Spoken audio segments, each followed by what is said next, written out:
Tension always simmered between them, a dangerous dance of stolen glances and unspoken rules. He was an untamed king who swore to protect her, keeping a respectful distance.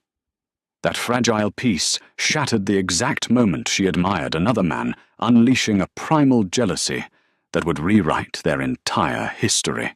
Winter in the northern territories of Northumbria was unforgiving, burying the ancient stone fortress of Dunstanburgh under thick sheets of ice and snow. It was the year 1274, a time when the treaties between the human realms and the Lycan enclaves were as fragile as spun glass. Within the cavernous halls of the castle, a quiet but potent war was being waged, not with swords or arrows, but with heavy silences and stifled desires. Cullen Patterson was the alpha king of the Pennine. Pax a ruler feared for his ruthless efficiency in battle and his absolute unshakable control. He was a man composed of harsh lines and cold authority towering over most men, his broad shoulders carrying the weight of a fractured kingdom. Yet for all his monstrous strength, his greatest exercise in restraint was entirely focused on one woman, Lady Riley Beaufort. Sent to his court as a ward from the southern human kingdoms, a political hostage dressed up in velvet and diplomacy, Riley had expected a monster. She had anticipated a life of fear, locked away in a damp tower, subjected to the whims of a beast. Instead, she was given the finest chambers in the eastern wing, a personal retinue of maids, and absolute freedom to roam the castle grounds. What she did not receive, however, was the slightest hint of warmth from the king who hosted her. Cullen had established a profound, invisible boundary between them from the very first day she arrived in his great hall. He never allowed himself to be alone with her, without at least 2 guards present. He never addressed her by anything less than her formal title. When passing her in the narrow torch-lit corridors, he would press his back against the cold stone, giving her a wide berth, as though the mere brush of her silk gown against his leather tunic would cause the castle to collapse. To Riley, his distance felt like disdain. She was a woman of fierce intelligence and subtle beauty, with cascading auburn hair and striking hazel eyes that missed nothing. She spent her days in the sprawling library, translating old Latin manuscripts, or standing on the battlements, staring out at the frozen sea. She often caught Cullen watching her from a distance from the courtyard below, or the high balconies above. Whenever their eyes met, his expression would harden into a mask of granite before he abruptly turned away. She assumed he hated her, a living reminder of the fragile peace he was forced to maintain. She was entirely wrong. Beneath the icy exterior, Cullen was a kingdom constantly under siege by his own instincts. The moment Riley had stepped out of her carriage months ago, the ancient primal wolf inside him had slammed its paws against his ribs, claiming her. Mate. The scent of her, a dizzying blend of wild roses, old parchment, and sweet rain, was a constant torment to his heightened senses. But Cullen knew the reality of their world. To claim a human noblewoman, a political ward would spark a war that would raze both their lands to ash. Worse, he believed his volatile, beastly nature would terrify her, breaking the gentle spirit he secretly revered. So he swallowed the possessive growls. He locked the wolf away in the darkest corner of his mind, chaining it with duty and honor. He would protect her, he would provide for her, but he would never, ever cross the line.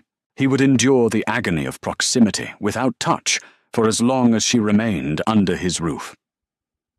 The castle staff whispered about the palpable electricity that crackled whenever the king and the lady were in the same room.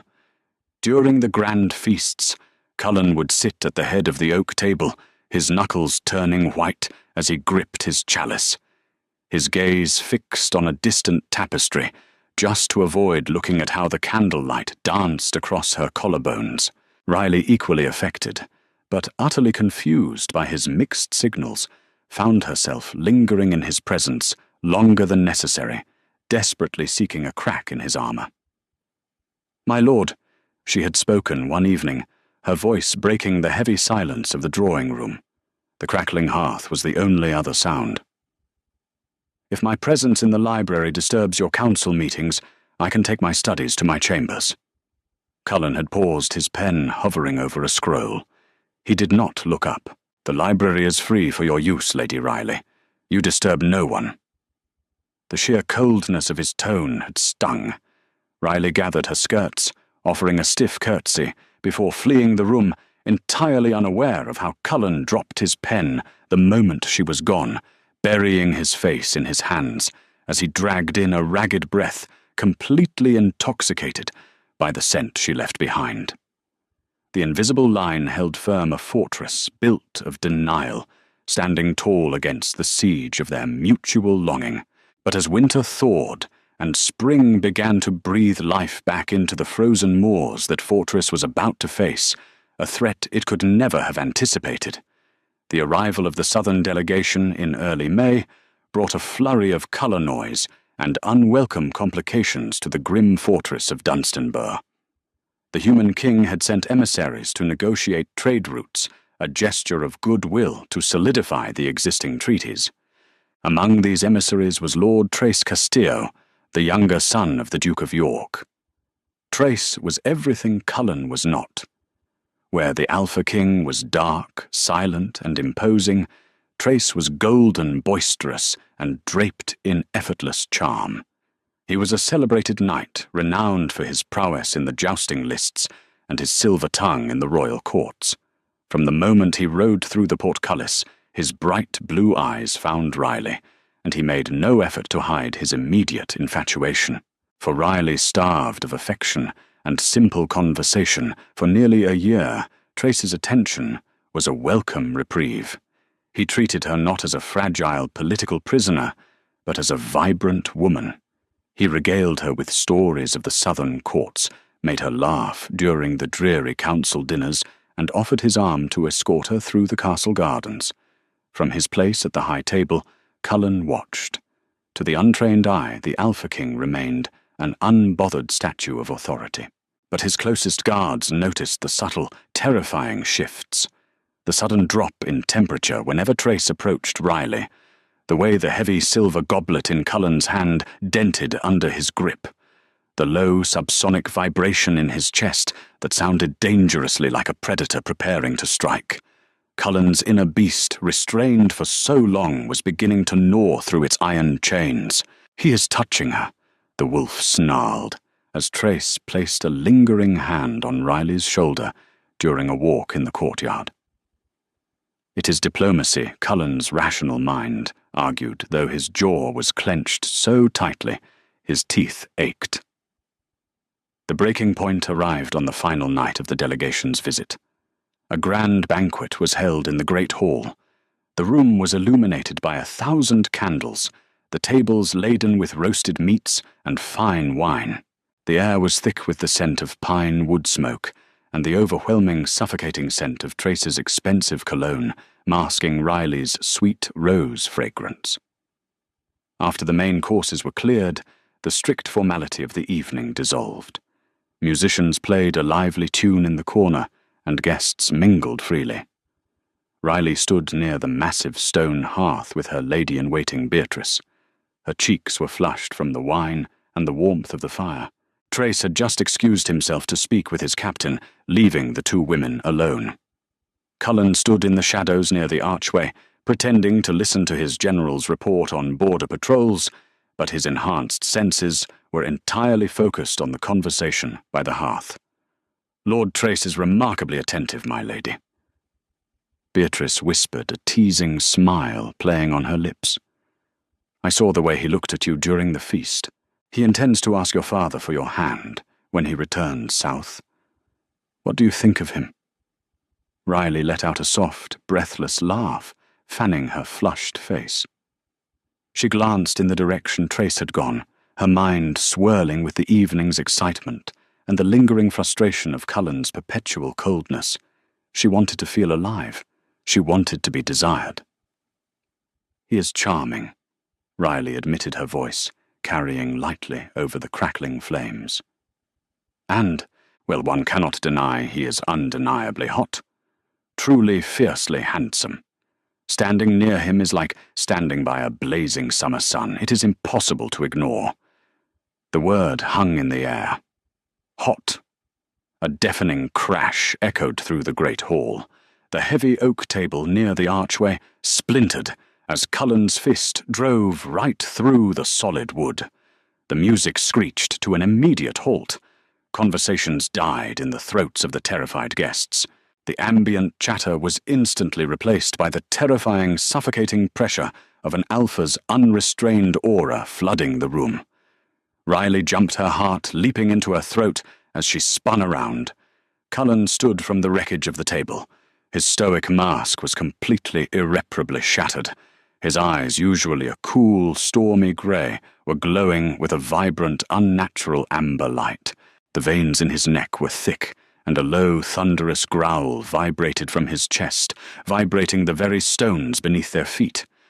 "Out!" Cullen commanded. His voice was a quiet rumble, but it carried the absolute, terrifying weight of his crown. The guests froze, paralyzed by the sheer dominance rolling off him in waves. "I said out!" He roared, the sound echoing off the vaulted ceilings like a crack of thunder. Panic ensued. Dignitaries, knights, and servants scrambled over themselves to flee the great hall. Trace, rushing back in upon hearing the commotion, took one look at the towering, glowing-eyed Lycan king, and froze. Cullen slowly turned his head, locking his predatory gaze onto the Golden Knight. The unmasked hatred in Cullen's expression was so visceral that Trace took a step back, instinctively reaching for a sword he wasn't wearing. "Leave us, Castillo," Cullen snarled, taking a slow, heavy step forward, "before I tear that pretty head from your shoulders." Guards quickly intervened, dragging a bewildered and terrified Trace out of the hall, and slamming the heavy oak doors shut, locking them from the outside. Suddenly, the vast hall was empty, save for the roaring fire, the overturned goblets, and the two of them. Riley stood frozen by the hearth, her breathing shallow. She had never seen him like this. The man who always kept 10 paces between them was suddenly closing the distance with the predatory grace of a stalking wolf.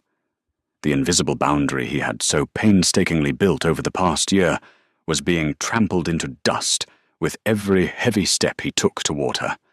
"My lord," she started, her voice trembling. "Hot." Cullen interrupted the word, leaving his lips like a curse. He stopped a mere foot away from her. Riley had to tilt her head all the way back to look into his glowing amber eyes. She could feel the intense radiating heat coming off his body. He was trembling, completely consumed by the raging war between his remaining sanity and his absolute possessiveness. "You find him hot," Cullen whispered, leaning down. For the first time in a year, she could feel his breath ghosting over her cheek. The scent of him, pine rain, and raw, unrestrained power was intoxicating. He is a handsome man, Cullen." She stammered, using his given name for the first time, cornered against the warm stones of the hearth. Cullen's hands slammed against the stone wall on either side of her head, caging her in. His massive frame blocked out the rest of the room, leaving her in a shadow of his own making. The restraint was gone. The stoicism was dead. "I have spent every waking second of the last 12 months tearing my own mind apart to keep my hands off you." Cullen gritted out his voice, a gravelly, desperate plea. "I have stayed away to keep you safe, and you stand in my hall in front of my court and look at another man." Riley's eyes widened, her heart hammering against her ribs as the realization of his words washed over her. He didn't hate her. He was terrified of himself. Before she could form a reply, Cullen closed the final inch between them, burying his face in the crook of her neck, inhaling her scent as a desperate groan tore from his throat. The king who never crossed the line had just shattered it entirely, and there was no going back. Flames crackled in the massive stone hearth, casting dancing shadows across the walls of the great hall, yet they were entirely eclipsed by the searing heat radiating from Cullen Patterson. For a year, Riley Beaufort had known only the ice of the Alpha King, his rigid posture, his clipped words, his impenetrable gaze. Now, caged between his powerful arms, she was consumed by his fire. Cullen's chest heaved against hers, the raw vibration of his earlier growl still humming beneath his leather tunic. He kept his face buried in the curve of her neck, his breathing ragged, as if inhaling her scent of wild roses and sweet rain was the only thing tethering his humanity to his soul. Riley's hands, trembling and uncertain, hovered in the space between them, before finally coming to rest on his broad shoulders. The moment her fingers brushed the thick, dark fur of his mantle, a violent shudder ripped through his massive frame. "You thought I hated you," Cullen murmured, his voice a gravelly whisper against her skin. The words were not a question, but a painful admission. He slowly lifted his head, allowing her to see the agonizing vulnerability swimming in his glowing amber eyes. "Every time you looked at me with that quiet defiance, every time you offered to leave a room because you thought my silence was disdain, it tore me apart. You gave me no reason to think otherwise, Cullen." Riley replied, her voice soft but steady, the initial shock giving way to a profound, aching realization. "You would not look at me. You treated me as if I were made of fragile glass, or worse, a plague you wished to avoid." Cullen's hands moved from the stone wall, his large, calloused fingers gently framing her face. His thumbs swept across her flushed cheekbones with a reverence that stole the breath from her lungs.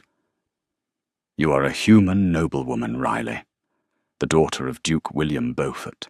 You were sent here to secure a treaty, a piece of parchment, holding back a war that would paint these snow-covered moors red." Cullen explained the heavy burden of his crown bleeding into every syllable. "And I am a beast. From the moment you stepped out of your carriage in the courtyard, my wolf recognized you. Mate, the other half of my soul. But to claim a human ward, to subject you to the violence and volatility of my nature." He squeezed his eyes shut, a muscle feathering in his clenched jaw. "I chose to starve myself of you so that you could live in peace. I built a fortress in my mind to keep you out." "And what changed?" she whispered, her heart hammering a frantic rhythm against her ribs. She leaned into his touch, utterly captivated by the raw devotion in his eyes. "You called Trace Castillo hot." Cullen deadpanned, his amber eyes flashing with a sudden possessive darkness. "You looked at another man with desire, and my fortress crumbled into dust. The thought of him taking you back south of him, touching you, holding you, it broke every chain I had forged over the past year." Riley could not help the breathless laugh that escaped her lips. The sheer absurdity of it all, that a single modern, careless word uttered in a drafty medieval hall had undone the iron will of the most feared Alpha King in the North. "Trace is a charming fool, Cullen," Riley said, her gaze holding his. "He speaks in rehearsed poetry and empty flattery. He is a summer sun, yes, bright, loud, and fleeting. But I have spent the last 12 months falling in love with the winter." Cullen's breath hitched. "Riley, I stood on those freezing battlements every morning just to watch you drill your soldiers," she confessed, her hands sliding up into his thick, dark hair. "I lingered in the library for hours, hoping you would come seeking a book so I could hear your voice. I never wanted the sun, Cullen. I only ever wanted you." The last remnants of Cullen's restraint shattered completely. With a desperate groan, he captured her lips. The kiss was not gentle. It was a year of suppressed agony, of silent yearning and starved desires finally breaking free. It was demanding and absolute, tasting of rich wine and unfiltered passion. Riley melted against him, her fingers tangling in his hair, matching his desperate fervor. He kissed her, as if she were the very air he needed to breathe. His large hands sweeping down to grip her waist, lifting her effortlessly until her feet left the stone floor. When they finally broke apart, both gasping for air, Cullen rested his forehead against hers. The amber glow in his eyes had softened into a deep, stormy grey. "You are mine," he whispered, a sacred vow sealed into the quiet space between them. "I am," she agreed, tracing the harsh line of his jaw, but the quiet sanctity of their moment was brutally interrupted by the heavy, rhythmic pounding of fists against the locked oak doors of the great hall. "My Lord Cullen, open these doors in the name of the Southern Crown." It was Trace's captain. The real world, with all its political treachery and fragile treaties, came crashing back down upon them. Cullen gently set Riley back on her feet, instinctively stepping in front of her to shield her from the doors. The Alpha King's mask of authority slammed back into place, but this time he reached back, lacing his fingers tightly through Riley's. "Let them in," Cullen commanded softly, though his voice projected through the vast hall with absolute authority. The heavy oak doors groaned open. The crisp, freezing air of the castle corridors swept into the warm hall, bringing with it a highly agitated Lord Trace Castillo, flanked by his personal guard and several of Cullen's own sentries. Trace's golden charm was completely gone, replaced by a red-faced, indignantly furious scowl. He held a rolled parchment in his gloved hand, the royal seal of Duke William Beaufort, dangling heavily from the bottom ribbon. "You have assaulted an emissary of the Southern Kingdom, King Cullen." Trace spat, refusing to step fully into the room, clearly still intimidated by the sheer size and aura of the Lycan ruler. "Your unprovoked rage is a direct violation of the guest right and a breach of the peace." Cullen did not move. He stood tall, a terrifying monument of power, with Riley tucked safely behind his left shoulder. "You are still breathing, Castillo. Consider that my utmost respect for the guest right. Now why are you shouting at my doors?" Trace's eyes darted to Riley, his expression tightening when he noticed their joined hands. A sneer curled his lip. "I have not come to trade insults with a beast. I have come to collect my betrothed." The silence in the hall became so absolute it was deafening. Riley stiffened, her blood running cold. "You're what?" Cullen's voice dropped to a lethal subsonic register. Trace unrolled the parchment with a snap, puffing out his chest. "I did not come to Northumbria merely to discuss trade routes. I carry a decree from Duke William Beaufort and my father, Lord Reginald Castillo. The Southern King has approved a union between the houses of York and Beaufort. Lady Riley is to return south with me at first light to become my wife." He tossed the scroll onto the floor, letting it roll to a stop at Cullen's boots.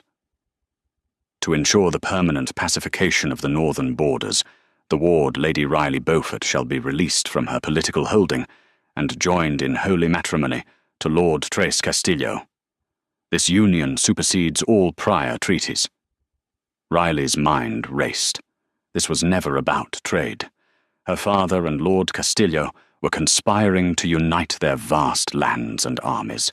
By marrying her to Trace, the Southern King was creating a unified military front right on the Lycan border. Trace's flirting his attentiveness, it wasn't just a fleeting attraction. It was a calculated political maneuver designed to extract her from Dunstanburgh. "My father did not write to me of this." Riley stepped forward, her voice ringing with clear aristocratic authority. "I have consented to no such union." "Your consent, my lady, is not required," Trace replied dismissively. "Your father commands it, and King Cullen is bound by the old treaty to release you if a royal summons is issued. If he refuses, he formally declares war on the southern kingdoms." Trace crossed his arms, a smug, victorious smile playing on his lips. He believed he had checkmated the Alpha King. Cullen could either surrender the woman he desired, or plunge his entire kingdom into a bloody, devastating war. Cullen looked down at the scroll. He let go of Riley's hand, stepping forward. The movement was slow, deliberate, and terrifying. He bent down and picked up the parchment. He read the words, his stormy grey eyes tracking the ink. Then, in one fluid motion, Cullen tossed the decree straight into the roaring hearth. "No," Trace shouted, stepping forward as the dry parchment caught fire, instantly curling into black ash. "You insolent dog, you have just declared war." "I have declared nothing," Cullen said, dusting his hands off on his leather trousers, his voice chillingly calm. "The old treaty states I must release a political ward to a royal summons. It says absolutely nothing about releasing my queen." The guards in the room gasped. Trace froze, the colour draining entirely from his face. "Queen," Trace stammered. "You cannot. She is a human. She is Beaufort's daughter. She is my mate," Cullen corrected his voice, echoing off the stone walls, carrying the undeniable weight of absolute truth. He turned back to Riley, extending his hand. The question in his eyes was clear. He was offering her a choice. To take his hand was to sever her ties with the South forever, to become the queen of a Lycan kingdom, and to stand by his side against whatever armies her father might send. Riley did not hesitate. She walked past the ashes of her father's decree, placed her hand firmly in Cullen's, and stepped up beside him, facing Trace and the Southern Guards. "You will ride south at first light. Lord Trace," Riley commanded, her voice steady and echoing with newfound power. "You will tell my father that his ward is dead, but the Queen of the Northumbria, Pax, lives. Tell him that if he marches his armies to our borders, we will meet him with the full fury of the winter he so desperately fears." Trace stared at her, utterly bewildered. The fragile, quiet political prisoner he thought he could easily charm and manipulate was gone. In her place stood a woman radiating fierce, untouchable authority, her hand tightly clasped in the grip of the Alpha King. "You are making a grave mistake, Riley," Trace warned, his voice shaking with a mix of fear and wounded pride. "You are choosing a monster over your own kind." Cullen took a step forward, his eyes flashing amber one final time. "Get out of my Castle Castillo, before I show you exactly what kind of monster I can be." Trace swallowed hard, stepping backward until he reached the hallway. He turned and fled his guards, rushing to follow him out into the freezing night. The heavy oak doors were pulled shut by Cullen's sentries, leaving the king and his new queen alone once more in the warmth of the great hall.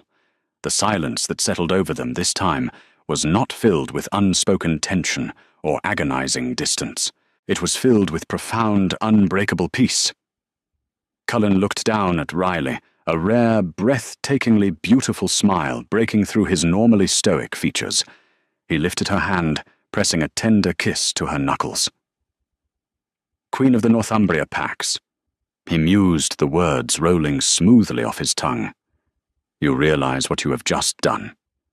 You have bound yourself to a beast and likely started a war.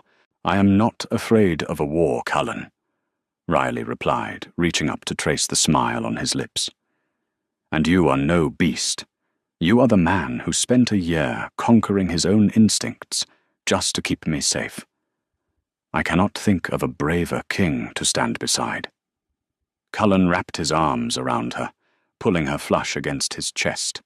The invisible boundary that had tormented them for 12 long months was utterly eradicated, replaced by a bond forged in fire and defiance. He buried his face in her hair, breathing in the scent of wild roses, knowing that whatever storms the southern armies might bring his fortress was finally complete, enjoying the dramatic twists of this medieval werewolf romance. Hit that like button. Share this story with your fellow fantasy romance lovers, and don't forget to subscribe to the channel for the thrilling upcoming parts where Cullen and Riley face the consequences of their shattered boundaries. Your support helps bring more epic tales to life.